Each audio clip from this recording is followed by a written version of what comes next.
கர்த்தருடைய பரிசுத்த நாமத்திற்கு ஸ்தோத்திரம். நேற்றைய தினத்தின் தொடர்ச்சியாக வேத வாக்கியங்கள் எல்லாம் தேவ ஆவியினால் அருளப்பட்டிருக்கிறது என்பதற்கான ஆதாரங்களை குறித்து சற்று நேரம் தியானிப்போம். நேற்றைய தினத்தில் வேதாகமம் மெய்யாகவே தேவனுடைய வார்த்தை தான் என்பதற்கான உள்ளான ஆதாரங்களை பார்த்தோம். இன்று புறம்பான ஆதாரங்களை பார்ப்போம். வேதாகமம் மெய்யாகவே தேவனுடைய வார்த்தை தான் என்பதற்கான புறம்பான ஆதாரங்களில் ஒன்றுதான் வேதாகமத்தின் வரலாற்று உண்மை. வேதாகமத்தில் கொடுக்கப்பட்டுள்ள விவரங்கள் யாவும் வரலாற்று நிகழ்வுகள் என்பதால் அதன் உண்மைத்தன்மை மற்றும் துல்லியம் பிற வரலாற்று ஆவணம் போன்று சரிபார்ப்புக்கு உட்பட்டு இருக்கின்றன. தொல்பொருள் சான்றுகள் மற்றும் பிற எழுத்துக்களின் ஆவணங்கள் மூலமாக வேதாகமத்தில் குறிப்பிடப்பட்டுள்ள வரலாற்று விவரங்கள் யாவும் துல்லியமாகவும் உண்மையுடனும் இருக்கின்றன என்று மீண்டும் மீண்டும் நிரூபிக்கப்பட்டு உள்ளன. வேதாகமத்தின் உண்மையை ஆதரிக்கும் எல்லா தொல்பொருள் மற்றும் கையெழுத்து பிரதி ஆதாரங்களும் பண்டைய நாட்களில் இருந்து காக்கப்பட்டு வந்திருக்கிற சிறந்த ஆவணப்படுத்தப்பட்ட புத்தகமாக வேதாகமத்தை ஆமோதிக்கின்றன.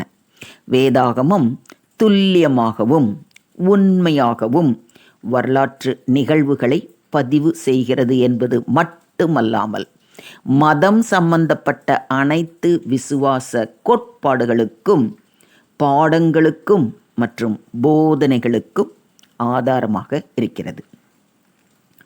வேதாகமம் மெய்யாகவே தேவனுடைய வார்த்தை தான் என்பதற்கான அடுத்த புறம்பான ஆதாரம் என்னவென்றால், மனித எழுத்தாளர்களின் துல்லியம் முன்னமே குறிப்பிட்டபடி வாழ்க்கையின் பல பின்னணி கலாச்சாரம் மற்றும் பல்வேறு பூகோள பகுதிகளிலிருந்து தேவன் அவருடைய வார்த்தைகளை பதிவு செய்ய மனிதர்களை பயன்படுத்தினார்.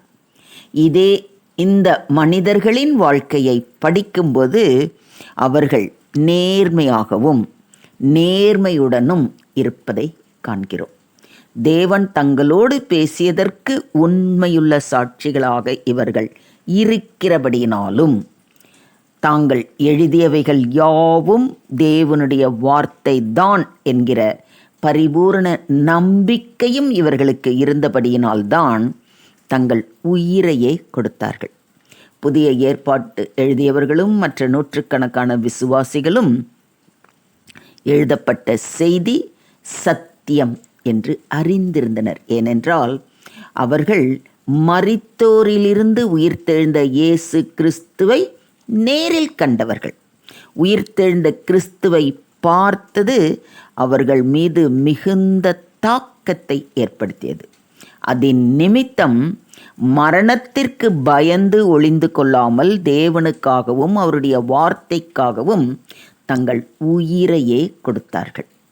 அவர்களுடைய வாழ்வும் மரணமும் வேதாகமம் மெய்யாகவே தேவனுடைய வார்த்தை தான் என்பதற்கான சான்றுகளாக இருக்கின்றன.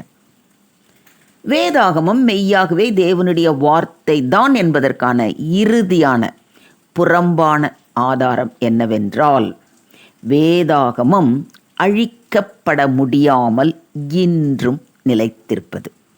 அதுதான் வேதாகமத்தின் முக்கியத்துவமும் ஆகும். அது தேவனுடைய வார்த்தையாக இருப்பதாக கூறிக்கொள்ளும் காரணமும் நிமித்தம் உலக வரலாற்றில் இதுவரையிலும் வேறு எந்த புத்தகத்திற்கும் வராத அளவிற்கு எண்ணற்ற இன்னல்களையும் பல தீய தாக்குதல்களையும் அது நேரிட்டு பலர் அழிக்க முயன்றும் அழிக்க முடியாமல் இன்றும் அது சிறந்து ஜொலிக்கிறது. ரோம சக்கரவர்த்தி தொடங்கி கம்யூனிச சர்வாதிகாரிகள், நவீன காலத்து நாத்திகர்கள் என பலரால் தாக்கத்தை சந்தித்தும் அனைத்து அனைத்தையும் தாங்கிக் கொண்டு இன்னும் உலகில் பரவலாக வெளியிடப்பட்ட மிக பெரிய புத்தகமாக வேதாகமம் உள்ளது. சந்தேகவாதிகள் பலர் எழும்பி வேதாகமம் வெறும் கட்டுக்கதை மற்றும் புராணங்களாக இருக்கிறது என விவாதித்த போதிலும் தொல்பொருளியல் கண்டுபிடிப்புகள் மற்றும் ஆதாரங்கள் வேதாகமத்தை மெய்யான வரலாற்று புத்தகம் என்று உறுதி அளித்தது. எதிரிகள் பலர் வேதாகம போதனைகள் பழமையானது மற்றும் காலாவதியானது என தாக்கினர். ஆனால் அதன் தார்மீக மற்றும் சட்ட கருத்துக்கள் மற்றும் போதனைகள் உலகெங்கிலும் உள்ள சமூகங்கள் மற்றும் கலாச்சாரங்களில் வளர்ந்தோங்கி மாபெரும் செல்வாக்கை கொண்டிருக்கின்றன. எல்லா தாக்குதல் மத்தியிலும் ஒரு மாற்றமும் இல்லாமல் அன்றும் இன்றும் மாறாமல் அதே நிலையில் இருப்பதை குறித்து நாம் ஆச்சரியப்பட தேவையில்லை. ஏன் தெரியுமா? நம்முடைய ஆண்டவராகிய இயேசு கிறிஸ்து ரொம்ப தெளிவாக கூறியிருக்கிறார், வானமும் பூமியும் ஒழிந்து போம், என் வார்த்தைகளோ ஒழிந்து போவதில்லை என்று. ஒருவர் இத்தனை சான்றுகளையும் தெளிவாக கண்ட பிறகு வேதாகமம் மெய்யாகவே தேவனுடைய வார்த்தையாக இருக்கிறது என்று கூறாமல் இருக்க மாட்டார் என்பதில் எந்தளவும் எனக்கு சந்தேகம் இல்லை. உங்களுக்கு ஏதாவது சந்தேகம் இருக்குதா? அப்படி இருந்தால் இந்த சாட்சியை கொஞ்சம் கேளுங்க. ஒரு முறை நாங்கள் ஒரு கிராமத்திற்கு ஊழியத்திற்கு சென்றிருந்தோம். அங்கு புதிதாக இயேசுவை ஏற்றுக்கொண்டு ஞானஸ்நானம் எடுத்த ஒரு வாலிப பையனை சந்தித்தேன். அவனிடம், எதனால் நீ ஆண்டவரை சொந்த இரட்சகராக ஏற்றுக்கொண்டாய்? நீ இரட்சிப்பின் அனுபவத்தை எப்படி பெற்றுக்கொண்டாய் என்று கேட்டேன். அப்பொழுது அந்த வாலிபன், நான் சிறு வயதிலிருந்தே முரட்டு குணத்தோடு நடந்து கொள்வேன். என் தந்தை இந்த ஏரியாவின் தாதா. அதனால் நானும் பெரியவனான பிறகு இந்த கிராமத்தையே ஆட்டி படைக்கணும் என்று இருமாப்புடன் இருந்தேன். திடீரென்று ஏற்பட்ட மஞ்ச காமாலை நோயால் என் தந்தை இறந்துவிட நானும் என் தாயும் கதி கலங்கி போனோம். அப்பொழுது உங்களைப் போல ஒரு சிலர் எங்கள் கிராமத்திற்கு வந்து இயேசுவை குறித்து எங்களுக்கு விவரித்து சொன்னார்கள். இயேசு திக்கற்ற பிள்ளைகளுக்கும் விதவைகளுக்கும் அடைக்கலமானவர், திக்கற்ற பிள்ளைகளையும் விதவைகளையும் ஆதரிப்பார் என்று சொன்னது எனக்கும் எங்கள் அம்மாவுக்கும் சொன்னது போலவே இருந்தது. வந்த ஊழியக்காரரிடம், அப்படிப்பட்ட ஆண்டவரை நான் எப்படி அறிந்து கொள்வது என்று கேட்டேன். அவர் என்னிடம் புதிய ஏற்பாட்டு புத்தகத்தை குறித்து சொல்லி அதை வாசிக்க சொன்னார். அப்பொழுது அது என்ன புதிய ஏற்பாடு, பழைய ஏற்பாடு என்று கேட்டேன்.